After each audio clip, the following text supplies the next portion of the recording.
We want to start off with this, and who you're looking at right now. It was confirmed today that a second American hostage died while in Hamas captivity. They're a husband and wife. We're looking at Judy and Gad Hagi right now.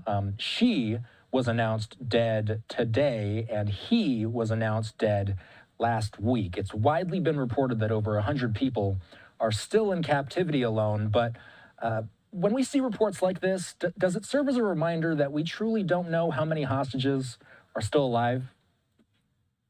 To some extent, right now what is confirmed is there are 129 hostages being held in the Gaza Strip. Some of them, or the majority of them, by Hamas, others by different organizations, the Palestinian Islamic Jihad, the Popular Front of the Liberation of Palestine, as well as other smaller organizations. Of them, close to 30 now, I believe 27, although don't count me on that, are confirmed dead, i.e. that means that the IDF has gathered enough information to claim and verify that what Hamas is holding is their bodies, their dead bodies. Some of these were killed on October 7th, and their bodies were kidnapped. That is the case that happened today. It was confirmed that Jody was in fact killed on October 7th with her husband, and both of them, their bodies were kidnapped. Other people died in captivity. Some of them, Hamas even claimed and put out footage suggesting that that is evidence that they died from medical conditions, not that they were executed or anything like that. Others died in unknown circumstances as of now. The IDF has not said that they were executed by Hamas, more that they died in captivity. We don't know exactly those circumstances. So of the 129 that are currently being held, there are, I believe, 27 that are confirmed dead, unknown what the condition of the rest of them are as of this point. So, Alon, the IDF said today that it is reviewing 65 million files and 500,000 documents collected by soldiers that are operating in the Gaza Strip as part of its campaign to eliminate Hamas infrastructure. It's impossible right now to know what's in those files, obviously, but what kind of information do you think would be most valuable to the IDF at this point? There's scores of information that the IDF has uncovered as it is taking over more and more Hamas outposts, and specifically in the Hamas tunnels, it is uncovering security footage and all kinds of computers that are being retrieved, and from them they're learning lots of things. Mostly what they're learning, or at least one of the most important things, is the network of underground tunnels. According to different reports, the underground city, quote unquote, that Hamas has built throughout the Gaza Strip is 500 to 600% larger than the IDF had assessed originally, but a lot of the information about where these tunnels go, how deep they go, what infrastructure they have, what are their possible weak spots, how many different tunnel entrances there are, a lot of that is being uncovered in the different Hamas documents. That's one of the major sort of gold mines that the IDF is hoping to find from this intelligence information. Other information refers to the number of forces that Hamas has, possibly information regarding to different underground smuggling trajectories that it has underneath the border with Egypt, all kinds of things that the IDF is hoping to use to continuously strangle Hamas more and more and suffocate it as it continues to combine its attempts to both eradicate the forces above ground and underneath ground, but also to challenge it in every possible way, from cutting off its funding sources, to, tackling its weapons caches, going after its launching sites. Any information that the military can uncover regarding how Hamas has deployed itself in the Gaza Strip is being used. There's likely not that much information in those documents about the location of hostages themselves. Most of the documents that are being uncovered are documents that Hamas has developed over the years. But the IDF is hoping to find, for example, okay, here's a map of a tunnel network, and we see that there's large rooms that are within this tunnel. Possibly hostages are being stored there. Okay, let's divert the forces in Han Yunis to go to this area. That is the type of information that the IDF is hoping to uncover, along with just building a more cohesive picture of what Hamas has created in the Gaza Strip. Up until now, there was this assessment within the IDF seemingly, but also in the world, that the IDF knows what Hamas has built. That the IDF intelligence is sort of one of these very, very famous, unbreakable, knows everything in the Gaza Strip. That blew up in the IDF's face in October 7th. So now they're hoping to use these documents to sort of rebuild what they know about Hamas. Speaking about getting a better understanding of what's happening in Gaza, we also want to show some video. This is a photo taken by the IDF. The IDF says 21 people were taken into custody overnight in the West Bank over suspicion of helping fund Hamas. I feel like we talk about Gaza so often during our coverage, but what role has the West Bank been playing in this conflict as of late? The West Bank is a very, very complicated story because unlike the Gaza Strip, where Israel pulled out its settlements in 2005, then Hamas took over in 2007, and then there was a siege, but there was really this sort of like internal society that Hamas was creating while being besieged by Israel and Egypt. The West Bank is far more complicated. 60% of the West Bank is directly controlled by Israel, and then the other 40% are partially controlled by the Palestinian Authority, and they're very, very weak in infrastructure, and partially controlled by a mixed blend, is called Area B, between the IDF and different Palestinian units. So the area there is a lot more complicated to say who controls what, and that is one of the reasons that it is a lot easier to carry out attacks in that area, because so much of the area is under different jurisdictions. The IDF has a lot less control, but at the same time, Hamas also has a lot less of a grip on the ground. What the IDF has been doing since October 7th is challenging the Hamas infrastructure that it was building in the West Bank in the hopes of one day taking it over. Hamas has a very strong presence in the West Bank, not so much militarily. It does not have the same military force that it has in the Gaza Strip, but what it does have is scores of activists that are running guns, running money, operating in different educational institutions in order to try to grow the influence, and also politicians. So the IDF has really been trying to challenge this infrastructure. I believe 1,200 Hamas members have been arrested in the West Bank since October 7th. And last night, the IDF carried out one of its major raids in Ramallah, which is the seat of the Palestinian Authority in the West Bank. And there it specifically went after different money laundering and currency exchange operations that they say are the cover for Hamas laundering money and different apparatuses for growing Hamas influence both in the West Bank and funding the operations in the Gaza Strip. So largely there is a connection. Hamas in the West Bank supports the Gaza Strip and vice versa, and Hamas in the Gaza Strip would have wanted to take over the West Bank. Right now, that support is, as you're seeing, more monetarily and more with political support. That's what the IDF is trying to challenge in the West Bank.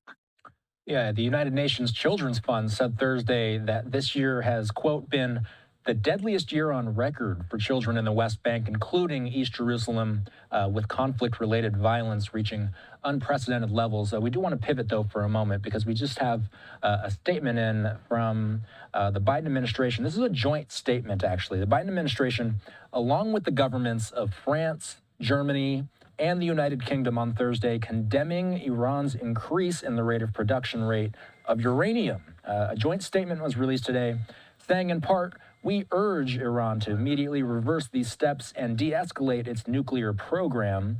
Iran must fully cooperate with the International Atomic Energy Agency to enable it to provide assurances that its nuclear program is exclusively peaceful and to redesignate the inspectors suspended in September 2023.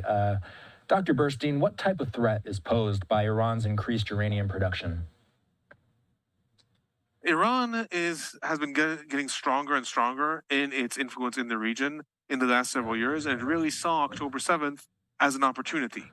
Following the attacks of October 7th, Iran activated its militias and has a wide array of militias, from Hezbollah to the Hezbollah brigades in Iraq, to different brigades that operate throughout Syria, to the Houthis in Yemen, and is really showing all its investments in the last couple of years in developing this vast array of influence is now paying off. They now are showing that they can flip a switch and attack U.S. forces in Syria and activate Hezbollah in Lebanon and activate the Houthis in Yemen. So that is in terms of its regional influence.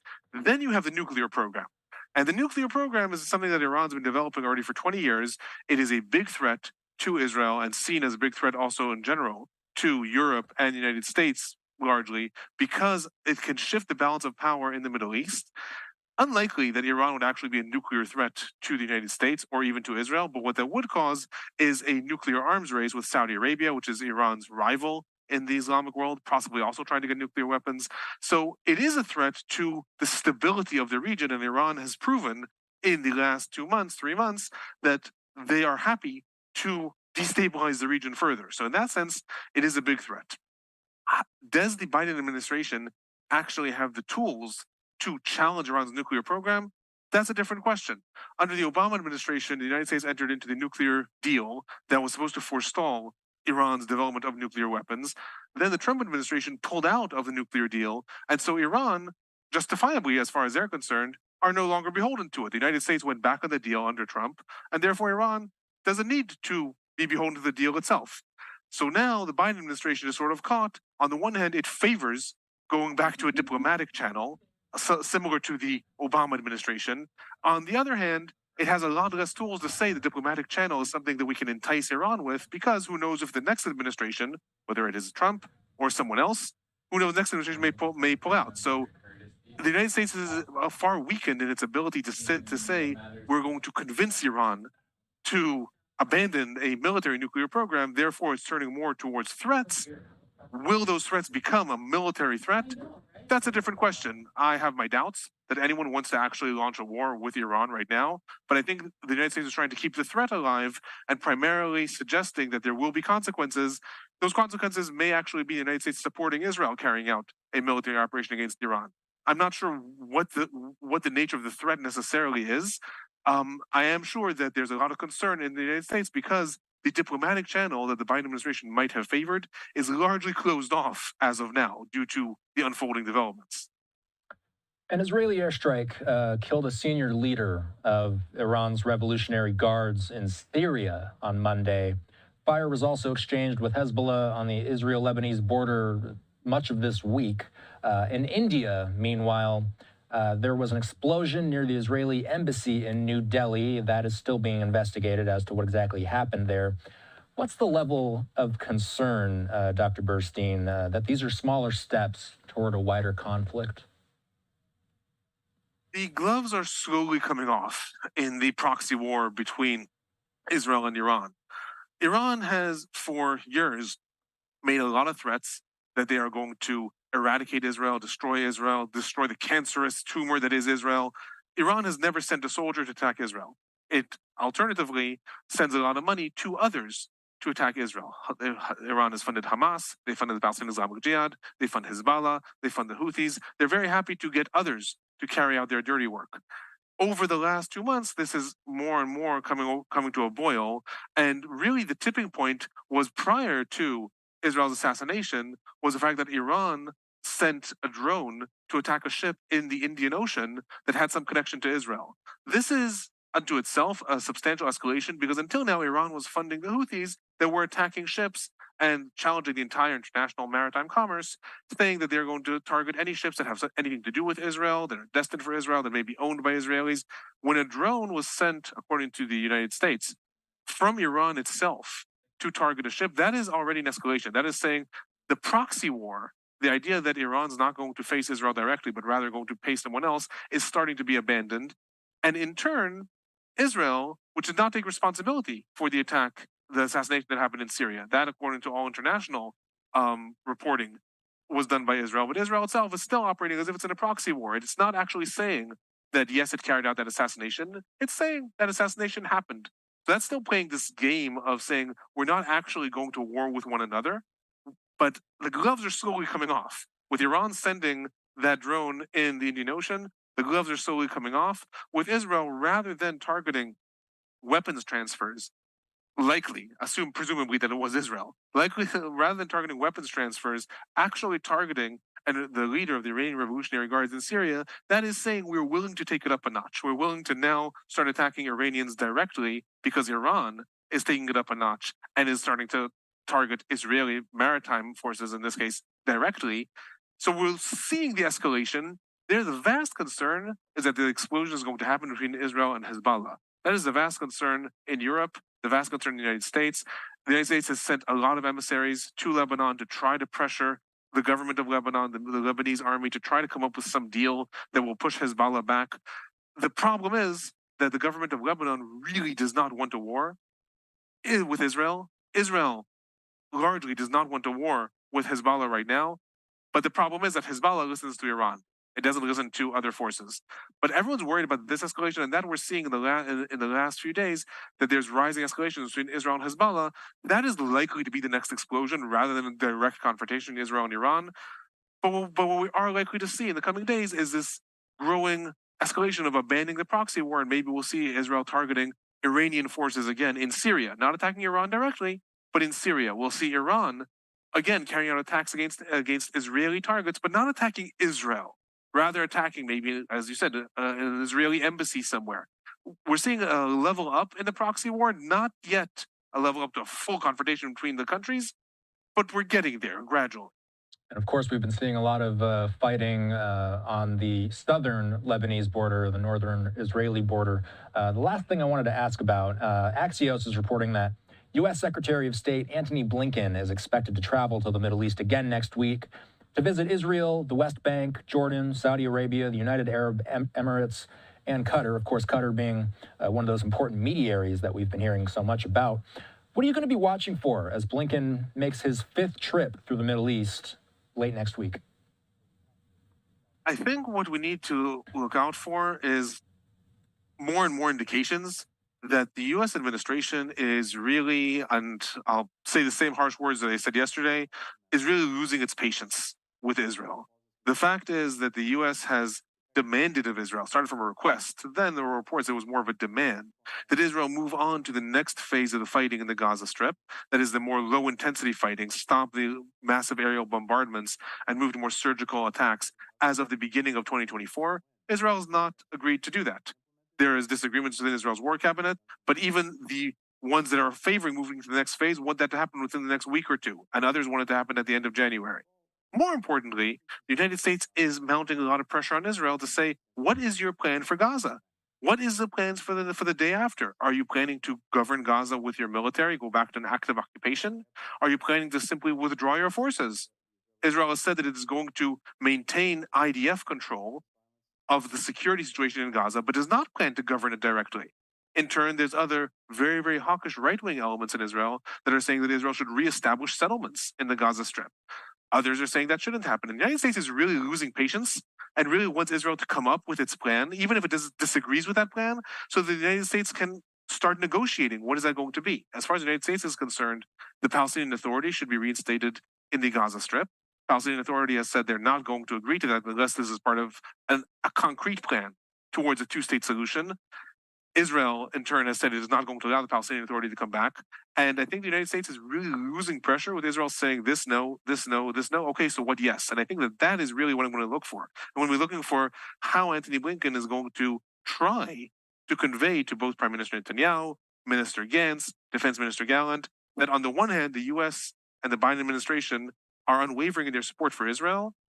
On the other hand, Israel needs to play its part and give the United States a plan for what is the next day. And I'm going to be very curious to see Antony Blinken's diplomatic way of managing to convey those two rather contradictory messages. On the one hand, complete and utter unwavering support. On the other hand, hold up your end of the deal. When we need you to come up with a plan, we actually expect you to do it. That's what I'm going to be looking for in the coming days. Dr. Alon Burstein, appreciate your time. Thank you. Awesome. Thank you very much.